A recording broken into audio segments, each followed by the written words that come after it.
அனைவருக்கும் வணக்கம். காங்கிரஸ் சாதாரண மனிதர்களை உயர்த்தும் இயக்கம். நாம் காங்கிரஸ் எனும் பேர் இயக்கத்தில் பயணிப்பதை நினைத்து பெருமை கொள்வோம். இது ஒரு சாதாரண நிகழ்வு அல்ல. ஒரு தொண்டனின் உழைப்பும் நம்பிக்கையும் வெற்றி பெறும் உணர்ச்சி மிகுந்த தருணம். திருச்சியைச் சேர்ந்த கிறிஸ்டோபர் திலக் ஒரு சாதாரண குடும்பத்தில் பிறந்தவர். அவரது குடும்பத்தில் யாரும் அரசியலில் இல்லை. அரசியலில் எந்த பின்னணியும் இல்லை. ஆனால் ஒரு நம்பிக்கை மட்டும் இருந்தது. காங்கிரஸ் கட்சிக்காக உழைக்க வேண்டும் என்ற நம்பிக்கை. 2012ஆம் ஆண்டு ஒரு கடைக்கோடி தொண்டனாக காங்கிரஸ் கட்சியில் இணைந்தார்.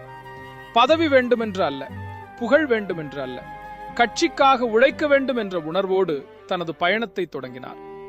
திருச்சியைச் சேர்ந்த கிறிஸ்டோபர் திலக் இன்று மணிப்பூர், நாகாலாந்து, திரிபுரா, சிக்கிம் போன்ற மாநிலங்களில் காங்கிரஸ் இணை பொறுப்பாளராக கட்சிக்காக உழைத்து வருகிறார்.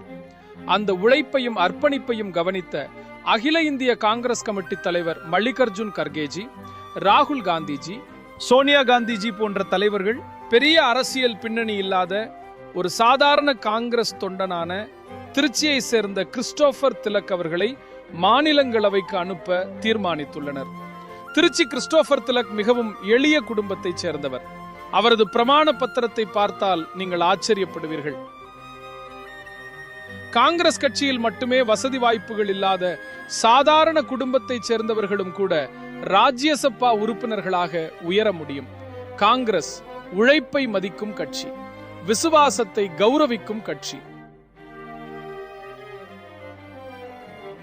அதனால்தான் திருச்சி கிறிஸ்டோபர் திலக் போன்ற ஒரு சாமானிய தொண்டனை அங்கீகரித்து மாநிலங்களவைக்கான வேட்பாளராக தேர்ந்தெடுத்துள்ளது காங்கிரஸ்.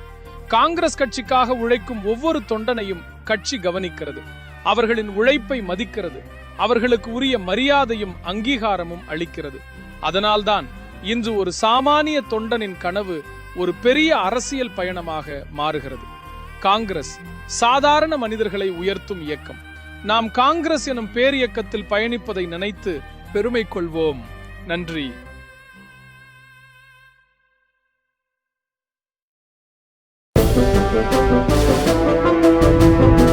உண்மையின் பாதையில் தமிழ்நாடு காங்கிரஸ்.